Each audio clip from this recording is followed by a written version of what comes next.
ನಮಸ್ತೆ ಎಲ್ಲರಿಗೂ aroma of Coorg ಚಾನಲ್ಗೆ ಸ್ವಾಗತ. ಇವತ್ತು ನಾನು ಮಾಡ್ತಾ ಇರೋಂತಹ recipe sweet corn cheese samosa. Samosa ಅಂದರೆ ಯಾರಿಗೆ ತಾನೇ ಇಷ್ಟ ಇಲ್ಲ, ಅದರಲ್ಲೂ ಚೀಸ್ ಜೊತೆ ಸ್ವೀಟ್ ಕಾರ್ನ ಸೇರಿಸಿ ಸಮೋಸ ಮಾಡಿದ್ರೆ ಎಲ್ಲರೂ ತುಂಬಾ ಇಷ್ಟಪಟ್ಟು ತಿಂತಾರೆ ಹಾಗೂ ತುಂಬಾ ಟೇಸ್ಟಿಯಾಗಿರುತ್ತೆ. ಇದನ್ನು ಮಾಡೋದು ಹೇಗೆ ಅಂತ ನೋಡೋಣ. ನಾನಿಲ್ಲಿ ಮೊದಲಿಗೆ 1 ಕಪ್ನಷ್ಟು ಸ್ವೀಟ್ ಕಾರ್ನ ತೊಗೊಂಡಿದ್ದೀನಿ. ಹಾಗೆ ನಾನಿಲ್ಲಿ ಒಂದು ಚಿಕ್ಕ ಕಪ್ಪಲ್ಲಿ 1 ಕಪ್ನಷ್ಟು ನಂದಿನಿ ಚೀಸ್ನ ತೊಗೊಂಡಿದ್ದೀನಿ. ಹಾಗೆ 3/4 ಕಪ್ನಷ್ಟು ಗೋಧಿ ಹಿಟ್ಟು, ಅರ್ಧ ಕಪ್ನಷ್ಟು ಮೈದಾ ಹಿಟ್ಟು, ಹಾಗೆ 1 ಕಪ್ ಈರುಳ್ಳಿ,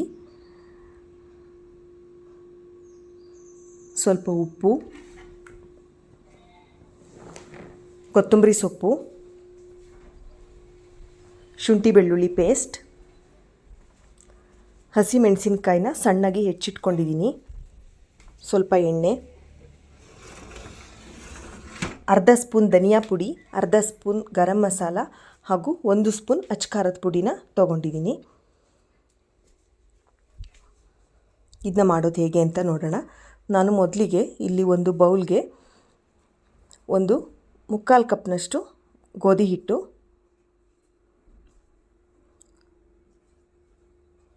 ಅರ್ಧ ಕಪ್ನಷ್ಟು ಮೈದಾ ಹಿಟ್ಟನ್ನು ಸೇರಿಸ್ತಾ ಇದ್ದೀನಿ. ನಾನಿಲ್ಲಿ ಮೈದಾ ಹಿಟ್ಟಿಗಿಂತ ಗೋಧಿ ಹಿಟ್ಟನ್ನು ಜಾಸ್ತಿ ತೊಗೊಂಡಿದ್ದೀನಿ. ಹಾಗೆ ಸ್ವಲ್ಪ ಉಪ್ಪು, 1 ಸ್ಪೂನ್ ಎಣ್ಣೆನ ಬಿಸಿ ಮಾಡಿ ಹಾಕೋಬೇಕು. ಈಗ ಇದನ್ನು ಚೆನ್ನಾಗಿ ಮಿಕ್ಸ್ ಮಾಡಿಕೊಂಡು ಸ್ವಲ್ಪನೇ ನೀರನ್ನ ಸೇರಿಸಿ ಕಲಿಸ್ಕೋಬೇಕು.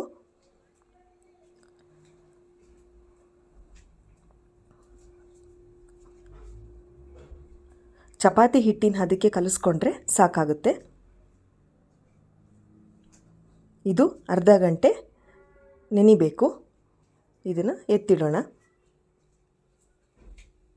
ಈಗ ಒಂದು ಪಾತ್ರೆಗೆ ನಾನಿಲ್ಲಿ ಸ್ವೀಟ್ ಕಾರ್ನ ಹಾಕೋತಾ ಇದ್ದೀನಿ. ಈಗ ಈ ಸ್ವೀಟ್ ಕಾರ್ನ ನಾವು ಸ್ಟೀಮಲ್ಲಿ ಬೇಯಿಸಬೇಕು. ಸ್ವೀಟ್ ಕಾರ್ನ್ಗೆ ನೀರನ್ನ ಸೇರಿಸಬಾರ್ದು. ನಾನಿಲ್ಲಿ ಸ್ಟೀಮಲ್ಲಿ 5 ನಿಮಿಷ ಬೇಯಿಸ್ತಾ ಇದ್ದೀನಿ.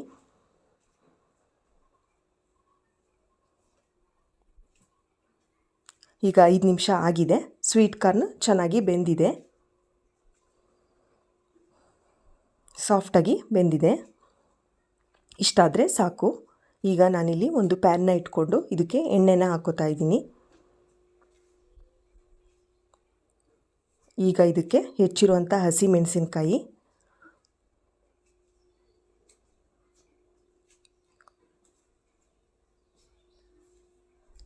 ಈರುಳ್ಳಿನ ಹಾಕ್ಕೊಳ್ಳೋಣ.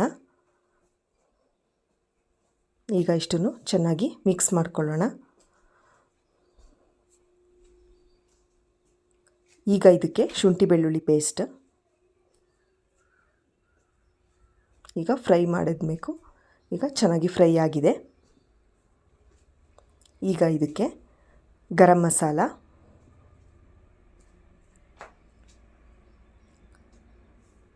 ಅಚ್ಕಾರದ ಪುಡಿ,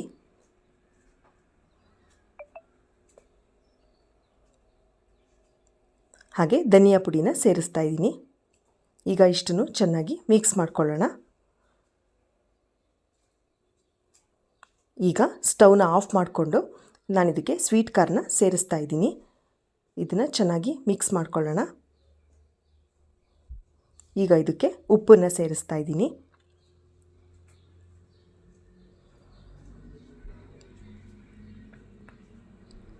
ಕೊನೆಯದಾಗಿ ಕೊತ್ತಂಬರಿ ಸೊಪ್ಪನ್ನ ಹಾಕಿ ಮಿಕ್ಸ್ ಮಾಡ್ತಾ ಇದ್ದೀನಿ.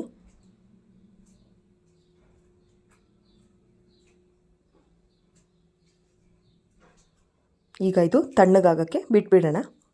ಈಗ ಇದು ಕಂಪ್ಲೀಟಾಗಿ ತಣ್ಣಗಾಗಿದೆ. ಈಗ ಒಂದು ಬೇರೆ ಬೌಲ್ಗೆ ನಾನು ಇದನ್ನು ಟ್ರಾನ್ಸ್ಫರ್ ಮಾಡ್ಕೋತಾ ಇದ್ದೀನಿ.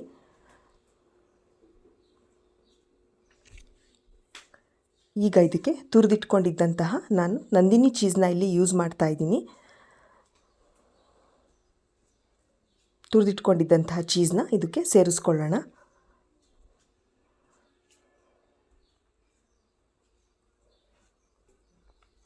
ಈಗ ಇದನ್ನು ಚೆನ್ನಾಗಿ ಮಿಕ್ಸ್ ಮಾಡ್ಕೋಬೇಕು.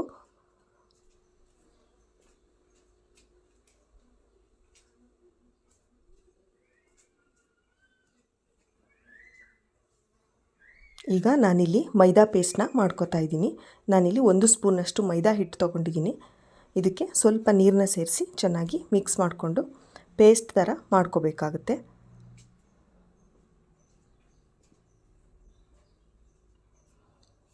ಈಗ ಇದು ಅರ್ಧ ಗಂಟೆ ಆಗಿದೆ.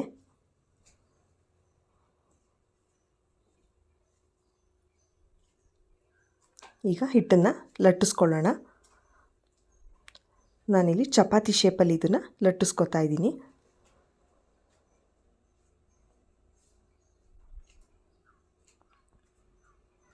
ಇದನ್ನು ತವ ಮೇಲೆ ಸ್ವಲ್ಪ ಬೇಯಿಸ್ಕೋಬೇಕು, ಜಾಸ್ತಿ ಬೇಯಿಸಬಾರ್ದು. ಹಾಕಿ ಸ್ವಲ್ಪ ಬೆಂದರೆ ಸಾಕಾಗುತ್ತೆ, ಇಷ್ಟಾದರೆ ಸಾಕು. ನಾನಿಲ್ಲಿ ಹಿಟ್ಟಿಗೆ 1 ಸ್ಪೂನ್ ಎಣ್ಣೆನ ಬಿಸಿ ಮಾಡಿ ಹಾಕಿರೋದ್ರಿಂದ ಸಮೋಸ ತುಂಬ ಕ್ರಿಸ್ಪಿಯಾಗಿ ಬರುತ್ತೆ. ಈಗ ಇದನ್ನು ಪೀಸಸ್ ಆಗಿ ಮಾಡ್ಕೊಳ್ಳೋಣ.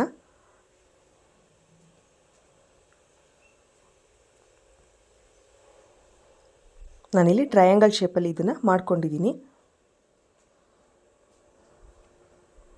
ಈಗ ನಾನಿದಕ್ಕೆ ಸ್ವೀಟ್ ಕಾರ್ನ ಸ್ಟಫ್ ಮಾಡ್ತಾ ಇದ್ದೀನಿ. ಇದನ್ನ ಫಸ್ಟು ಒಂದು ಸೈಡು ಹೀಗೆ ಮಡಚ್ಕೊಂಡು ಇದಕ್ಕೆ ಮೈದಾ ಪೇಸ್ಟ್ನ ಹಾಕ್ಕೊಳ್ಳೋಣ.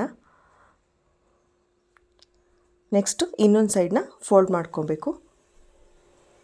ಈಗ ಇದಕ್ಕೆ ಸ್ವೀಟ್ ಕಾರ್ನ ನಾನಿಲ್ಲಿ ಸ್ಟಫ್ ಮಾಡ್ಕೊತಾ ಇದ್ದೀನಿ.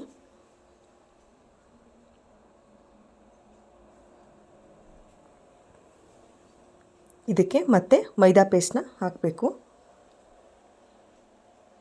ಈ ಥರ ಹಾಕೋದ್ರಿಂದ ನೀಟಾಗಿ ಅಂಟ್ಕೊಳ್ಳುತ್ತೆ. ಎಡ್ಜಸ್ ಎಲ್ಲ ನೀಟಾಗಿ ಕ್ಲೋಸ್ ಮಾಡ್ಕೋಬೇಕು. ಬಿಸಿ ಇದ್ದಾಗಲೇ ತಿಂದರೆ ಇದು ತುಂಬಾ ಟೇಸ್ಟಿಯಾಗಿರುತ್ತೆ, ತುಂಬ ಕ್ರಿಸ್ಪಿಯಾಗಿರುತ್ತೆ.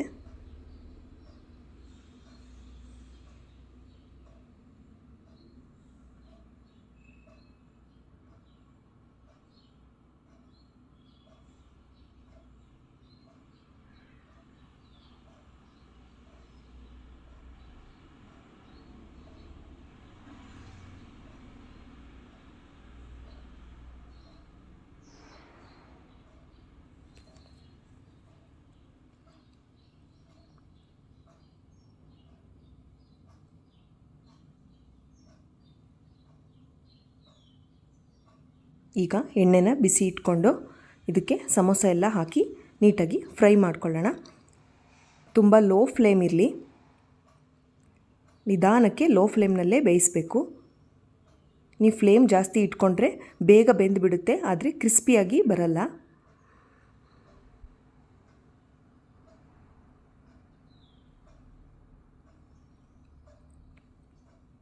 ಇದನ್ನ ನೀಟಾಗಿ ಫ್ರೈ ಮಾಡ್ಕೊಳ್ಳೋಣ.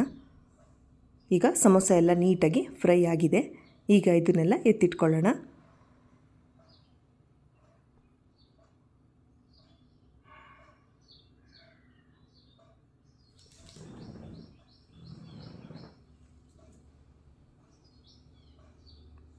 ನೋಡಿದ್ರಲ್ಲ ಎಷ್ಟು ಈಸಿಯಾಗಿ ಸಮೋಸ ರೆಡಿ ಆಯಿತು ಅಂತ. ಇದು ತುಂಬಾ ಟೇಸ್ಟಿಯಾಗಿರುತ್ತೆ. ನಾವು ಚೀಸನ್ನ ಹಾಕಿರೋದ್ರಿಂದ ಟೇಸ್ಟು ತುಂಬಾ ಚೆನ್ನಾಗಿರುತ್ತೆ. ಮಕ್ಕಳಿಗೆಲ್ಲ ಇದು ತುಂಬಾ ಇಷ್ಟ ಆಗುವಂತಹ ರೆಸಿಪಿ. ಹಾಗೂ ನೀವು ಮನೇಲೇ ಇದನ್ನು ಆರಾಮಾಗಿ ಮಾಡ್ಕೋಬಹುದು. ಇಷ್ಟ ಆಗಿದ್ದರೆ ಲೈಕ್ ಮಾಡಿ, ಶೇರ್ ಮಾಡಿ, ಕಮೆಂಟ್ ಮಾಡಿ ಹಾಗೂ ಸಬ್ಸ್ಕ್ರೈಬ್ ಮಾಡಿ. Bell ಐಕನ್ನ click